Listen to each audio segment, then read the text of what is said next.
une des particularités de ce stage, c'est qu'il y a deux formateurs. Une personne, une comédienne, donc spécialiste des techniques de la comédie, et qui a son œil de comédienne, et qui débriefe et qui donne des éléments en relation avec cet œil de comédienne et ces techniques-là.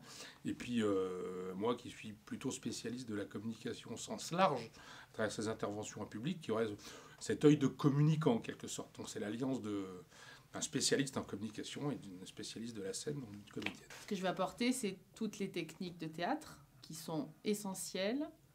On ne peut pas y échapper. Pour parler en public, c'est les bases. Il y a des petits trucs psychologiques pour gérer le trac. Vraiment, la respiration, les choses comme ça, c'est vraiment fait pour ça. Justement, ce stress, il a plusieurs origines, mais une des principales, moi, que j'ai remarqué à travers mes interventions et quand j'ai interrogé des gens qui intervenaient en public et qui étaient très stressés, c'était aussi et surtout la peur du jugement de l'autre. Ce stage, c'est fait pour se tromper, justement, pour voir corriger les erreurs, et on est là pour se tromper, en fait, pour dire tu t'es trompé, c'est pas ça, c'est mieux de faire ça. Et avec les autres qui vous regardent, ça c'est extrêmement difficile. Moi, vraiment, et on est tous, vraiment, on est bienveillants. C'est l'idée de ce stage, c'est la bienveillance. C'est-à-dire qu'on n'est pas là pour se faire mal, au contraire. Et prendre du plaisir, parce que nous, notre truc, c'est parce qu'on aime ça, c'est prendre du plaisir. On prend énormément de plaisir à intervenir en public. Donc ce qu'on aimerait, c'est que vous puissiez partager ça, que vous aussi, vous puissiez prendre ce plaisir qui est assez fou, indescriptible, quand on réussit une intervention en public.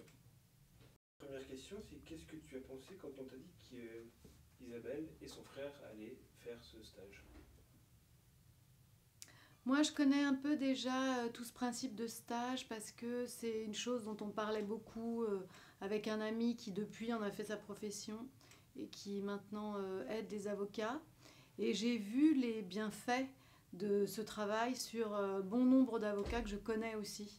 Donc je trouve que cette prise de parole, elle n'est pas anecdotique, loin de là. Par contre, il faut que ce soit fait par des gens sérieux. Et n'importe qui ne peut pas le faire. Parce qu'à la fois, quand on est acteur, comme Isabelle Lafitte, que je connais bien, peut l'être, ça semble très évident de le faire, mais il faut une chose en plus. C'est-à-dire il faut pouvoir transmettre son savoir. En tant que professionnel du droit, je trouve que c'est très intéressant d'avoir des comédiens et des praticiens pour nous entraîner à s'exprimer en public, ce qui n'est pas une chose évidente. J'ai pensé que c'était également une bonne idée parce qu'Isabelle a une personnalité très entraînante, très enthousiasmante, et que je me suis dit qu'elle ferait des choses très bien avec les gens avec lesquels elle travaillerait, et que donc tout ça faisait que c'était un projet qui réussirait et qui serait très intéressant. Isabelle est comédienne et Gilles plus spécialisé dans un coaching plus technique de communication, mais ces deux compétences se rajoutant, elles permettront au candidat, à celui qui voudra parfaire sa prise de parole en public, elle leur permettra de gagner en confiance. Voilà. Et ça me paraît être une association assez unique en fait. Ce qu'Isabelle peut apporter, puisque c'est Isabelle que je connais le mieux, c'est une forme de légèreté et de vider la prise de parole de tout ce qu'on met dedans, des enjeux qu'on peut mettre dedans, de tout, parce qu'on charge la prise de parole, parce qu'on est regardé, on est jugé, etc. Or, elle, quand elle fait ça, évidemment, elle transmet le fait qu'il n'y a pas d'enjeu. Il faut essayer de se débarrasser de toute cette idée des enjeux, de la gravité, du regard de l'autre. Et ça, je pense qu'elle peut très bien le transmettre. Parce que quand elle le fait, pour elle, il n'y a pas d'enjeu. Pour elle, c'est simple. J'ai pensé que c'était une idée excellente, que ça formerait un tandem très intéressant. J'ai pensé notamment que Isabelle avait beaucoup de choses à transmettre. Je dirais déjà que c'est une personne qui a une présence énorme lorsqu'elle est au sein d'un groupe.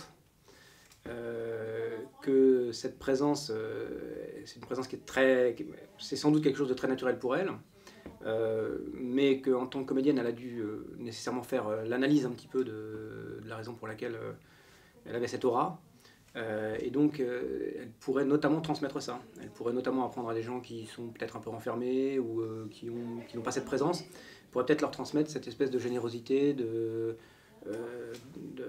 je vais répéter encore le mot présence, mais cette générosité qu'elle a. C'est quelqu'un qui a une pensée claire, hein, qui est très structurée, qui est très rigoureuse et qui sait transmettre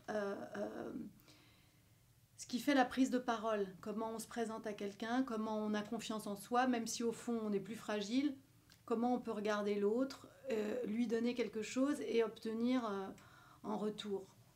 Pour Isabelle, c'est très évident, c'est quelqu'un qui est très disponible, très gai, qui adore son métier et qui adore en parler et le transmettre. Et en plus, c'est quelqu'un qui saura toujours conserver un caractère ludique au cours.